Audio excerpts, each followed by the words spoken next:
Welcome to Chapter 7 of the book of Ecclesiastes, the positive of the negative. In this chapter, I saw a lot of negative things that Solomon brings out, but yet in all these negative things, he's showing the positive in them in a backhanded way, I suppose, through the back door, kind of like it's not obvious, and he just comes out and says, this is the best. It's like this is the thing that's not good, but this and this and this. And so it pretty much shows you that what he's saying on the negative, there's a positive to be found in it. I hope that's not too confusing. I'll read a little in the Greek, and then we'll go through the chapter. Agathon onoma hyper eleon agathon ke imera tu thanatu hyper imeron genesios. Agathon poreuthine is ikon penthus, e oti poreuthine is ikon potu. Kathoti tuto telos pantos anthropu, ke ozon Thosi agathon is Carthian of two. A good name is above good oil. And strange, I'm not really strange, I suppose. Who we are is more important than what we have. And the day of death above the day of birth. Well, now there's the negative. But now, to me, the day of birth brings you into the world. We are created beings, and we are created by having a male and a female come together and ending up fertilizing an egg, and then the egg turns into a human being and comes out.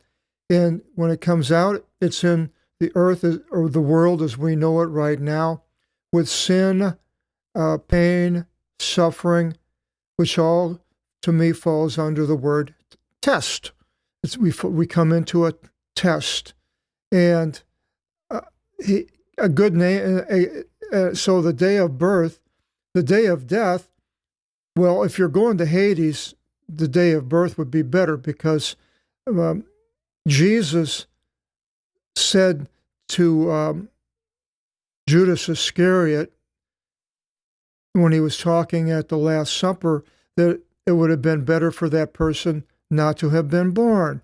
It would have been better to take a millstone and throw it out in the midst of the sea and be drowned, rather than for him to be born. So what can happen after death can be really worse than anything we have experienced in life. It can be. But for the believer, which is us, it won't be. We will be going to the New Jerusalem, and the pain will no longer be around that we are suffering, and the test will be over. Verse 2, it continues, it is good to go into a house of mourning, or that to go into a house of a banquet, or rather than to go into a house of a banquet. So now, well, you normally think of mourning, of death and everything, than a house of a banquet. But he's more or less saying, I believe that we need to be resigned to death. The life is not going to be a banquet all the time. Insofar as this is the end of every man, death, and the living man will give good to his heart. So living need to make the best of it. Verse 3, better is rage than laughter. Well, you would think laughter would be way better, but I believe, then it says, for by hurt of countenance, the heart will be made better. Problems in life can cause us to rethink our ways and cause us to take the right path, hopefully, rather than just living for the day, eat, drink, and be merry, for tomorrow we might die. It's better to have this, but rage is using that to me as something that it's upsetting, but you need to think about whatever that is that's upsetting you in life, politics, money, marriage, and so forth. Verse 4, the heart of the wise ones is in the house of mourning. Again, similar to the other before. And the heart of foolish ones is in the house of gladness. Basically, the wise ones taking life serious, and rather than the foolish ones as life as a joke. Verse 5, it is good to hear the reproach of a wise one than for a man to hear songs of foolish ones. As the sound of the thorn bushes burning under the kettle, so the laughter of the foolish ones. And indeed, this is folly. Now, what does it mean here? Well, I had a friend years ago, his name was Loyal, and him and his wife and daughter were friends of mine, met, and I received a gift of a weekend in a resort area here in Oregon, and in a big house, and I invited him and his family to come, and we had a nice time. And then the first night, and I went to sleep, and then all of a sudden, about 3 o'clock, 4 o'clock in the morning, it was going pop, pop, pop, really loud, and it woke me up. It was like somebody shooting off a gun. What in the world is that? And I got up and I walked out, and here's Loyal putting all these logs on the fire, and these logs would pop and make all this noise. I said, what are you doing? It's 4 o'clock in the morning starting this. Oh, I don't know. But this is what it's talking about, the popping sound of the kettle and the thorn bushes. So the laughter of one's foolish ones, it's wearisome. Who wants to hear that? For extortion drives the wise one mad and destroys the heart and destroys the magnanimity of his heart. So extortion is bad. Better the last eschatology is a derivative of matters than its beginning. Better the lenient than high spirit, overbearing. You should not hasten in your spirit to be enraged, for rage shall rest in the bosom of foolish ones. Not to be enraged, be calm, and sort of the way I was brought up in the Lutheran Church, not to show a lot of emotion and get all excited and jump up and down. And I went to a basketball game and against a high school called University City.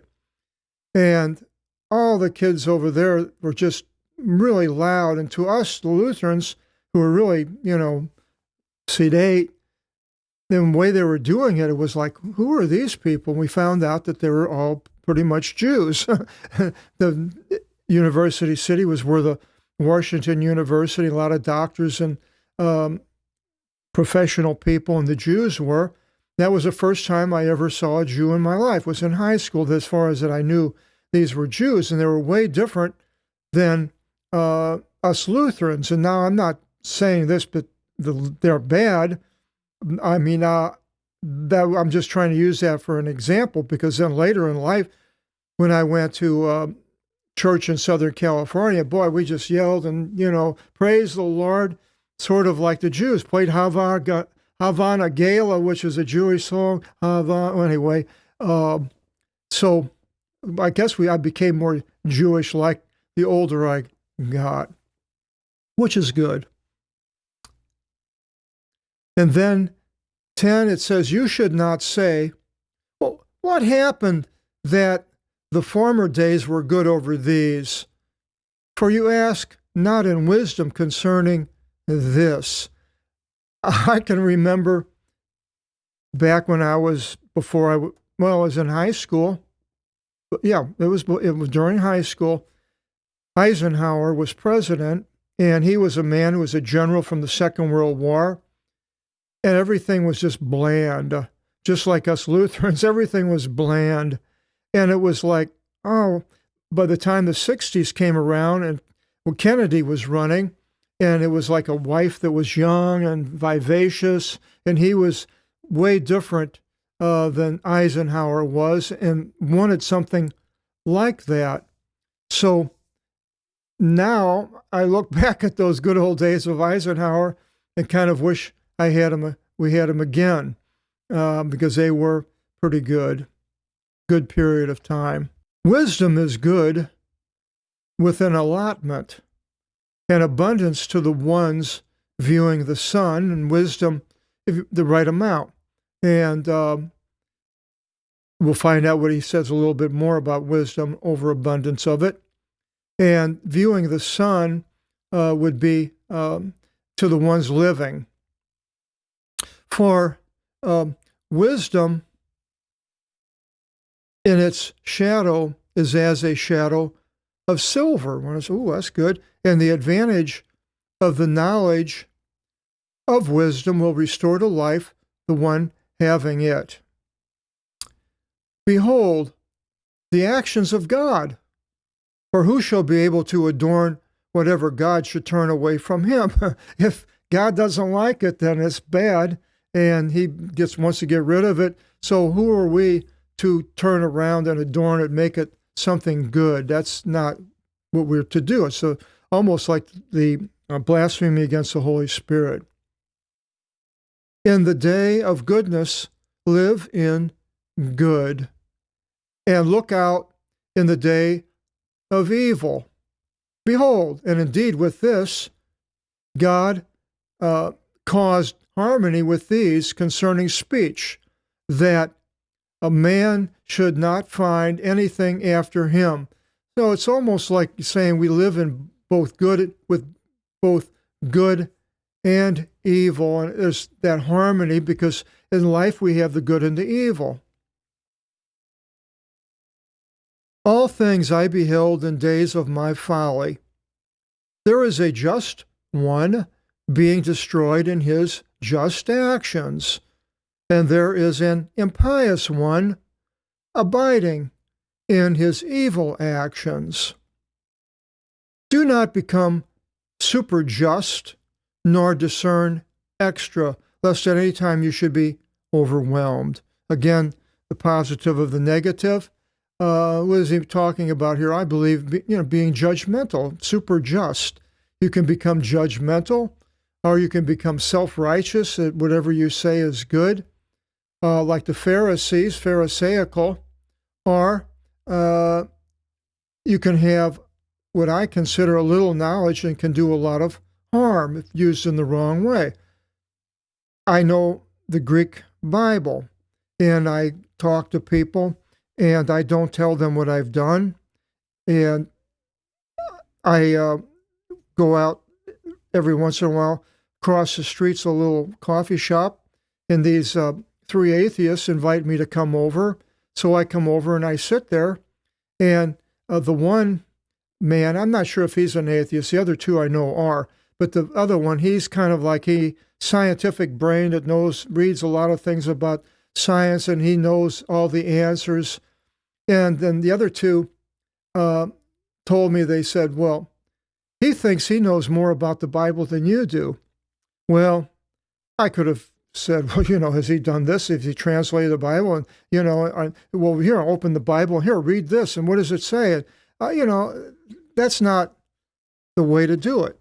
A little knowledge can do a lot of harm. And people have used that knowledge to harm people, saying, I know the Greek says this.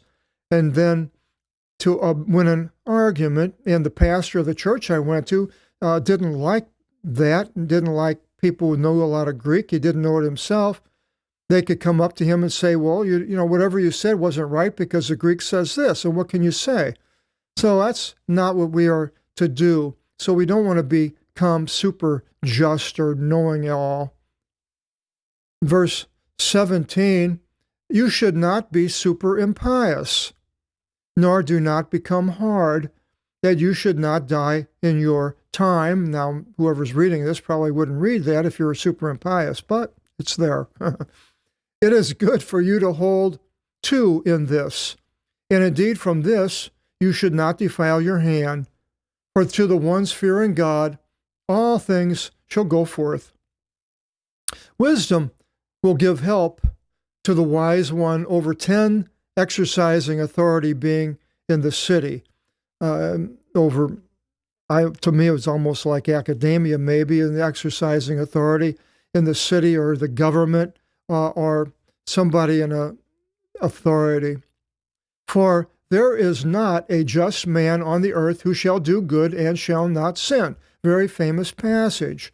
And this is what Solomon's saying. Now, is that true? Well, I believe it is. And yet, except for one exception, of course, and we know what that exception is, Jesus Christ. Verse 21, and indeed, unto all the words which they shall speak, you should not put them to your heart, so that you should not hear your bondmen cursing you, and then they would be the bondmen. Don't put it to heart. Somebody that's against you, or, I have people that are probably maybe don't like to hear what I have to say, but I'm trying not to get too upset over it. For very often he will act wickedly against you, and returning many times he shall inflict your heart. Same as also, indeed, you cursed others. So maybe I've done things in my life and caused people that maybe knew better than me, like my mom, and should have kept my mouth shut. All these things I tested in wisdom.